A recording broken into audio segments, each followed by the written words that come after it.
Good morning, and welcome to the Traverse Bay Digital Advent Calendar. I am Pastor Matthew Chapman, and it's my joy to read to you out of one of my favorite books, A Christmas Carol by Charles Dickens. And so I will be reading excerpts out of Stave 3, The Ghost of Christmas Present. It was a remarkable quality of the ghost that, notwithstanding his gigantic size, he could accommodate himself to any place with ease, and that he stood beneath a low roof quite as gracefully and like a supernatural creature as it was possible he could have done in any lofty hall. And perhaps it was the great pleasure of the good spirit had in showing off this power of his, or else it was his own kind, generous, hardy nature, and his sympathy with all poor men that led him straight to Scrooge's clerks. And on the threshold of the door the spirit smiled, and stopped to bless Bob Cratchit's dwelling with a sprinkling of his torch. Then up rose Mrs. Cratchit, Cratchit's wife, dressed out but poorly in a twice-turned gown, but brave in ribbons which were cheap and make a goodly show for 6 pence. And she laid the cloth, assisted by Belinda Cratchit, second of her daughters, also brave in ribbons, while Master Peter Cratchit plunged a fork into the saucepan of potatoes, and giving the corners of his monstrous shirt collar, Bob's private property, conferred upon his son and heir in honor of the day, into his mouth, rejoiced to find himself so gallantly attired. And now 2 smaller Cratchits, boy and girl, came tearing in, screaming that outside the baker's they had smelt the goose and known it was their own. And basking in luxurious thoughts of sage and onion, these young Cratchits danced about the table and exhausted Master Peter Cratchit to the skies, while he, not proud, although his collars nearly choked him, blew the fire, until the slow potatoes, bubbling up, knocked loudly at the saucepan lid to be let out and peeled. "What has ever got into your precious father, then?" said Mrs. Cratchit. "And your brother, Tiny Tim, and Martha weren't as late this last Christmas by half an hour." "Here's Martha, mother," said the girl, appearing as she spoke. "There's father coming," cried the 2 Cratchits, who were everywhere at once. "Hide, Martha, hide!"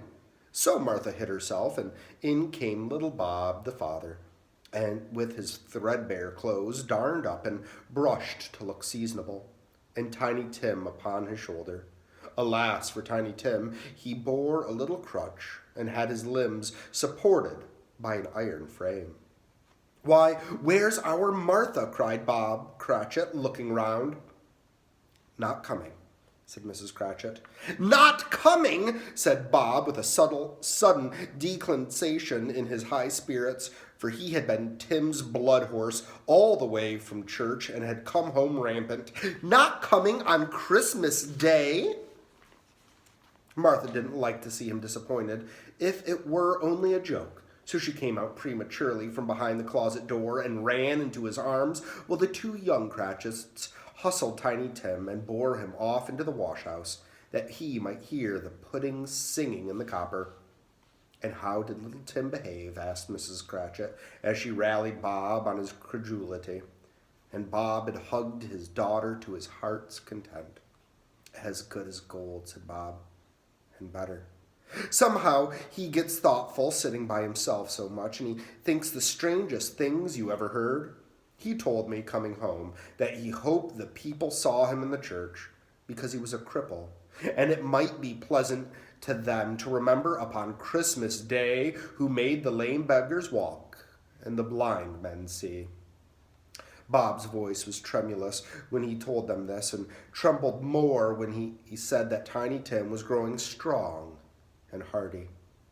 His active little crutch was heard upon the floor, and back came Tiny Tim before another word was spoken, escorted by his brother and sister to the stool beside the fire, while Bob, turning up his cuffs, as if, poor fellow, they were capable of being made more shabby, they were compounded some hot mixture into a jug with gin and lemons, stirred it round and round, and put it on the hob to simmer, while Master Peter and the two ubiquitous young Cratchits went to fetch the goose, with which they soon returned in high procession.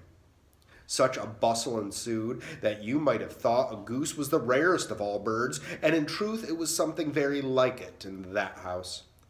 There was never such a goose. Bob said he didn't believe there was ever such a goose cooked. Its tenderness and flavor, size and cheapness were themes of universal admiration. Eked out by applesauce and mashed potatoes, it was a sufficient dinner for the whole family.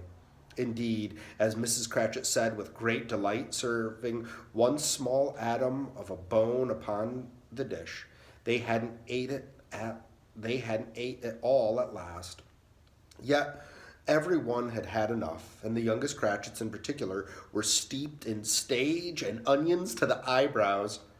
But now, the plates being changed by Miss Belinda, Mrs. Cratchit left the room alone, too nervous to bear witness, to take the pudding up and bring it in. Suppose it should not be done enough. Suppose it should break in turning out. Suppose somebody should have got over the wall in the backyard and stolen it. While they were merry with goose, a supervision at which the two young Cratchits became livid, all sorts of horrors were supposed.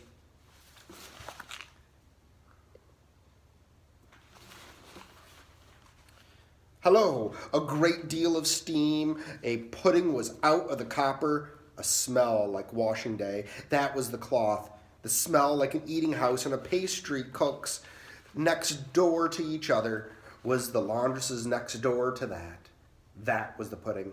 In half a minute, Mrs. Cratchit entered, flushed but smiling proudly with the pudding, like a speckled cannonball, so hard and firm, blazing in half a quartern of ignited brandy, and bedlight with Christmas holly stuck into the top. Oh, a wonderful pudding, Bob Cratchit said, and calmly, too, that he regarded it with the greatest success achieved by Mrs. Cratchit since their marriage. Mrs. Cratchit said that, now the weight was off her mind, she would confess she had her doubts about the quality of the flour. Everybody had something to say about it, but nobody said or thought it was at all a small pudding for a large family. It would have been flat heresy to do so. Any Cratchit would have blushed at a hint of such a thing. Then Bob proposed, "A Merry Christmas to all, my dears. God bless us," which all the family echoed.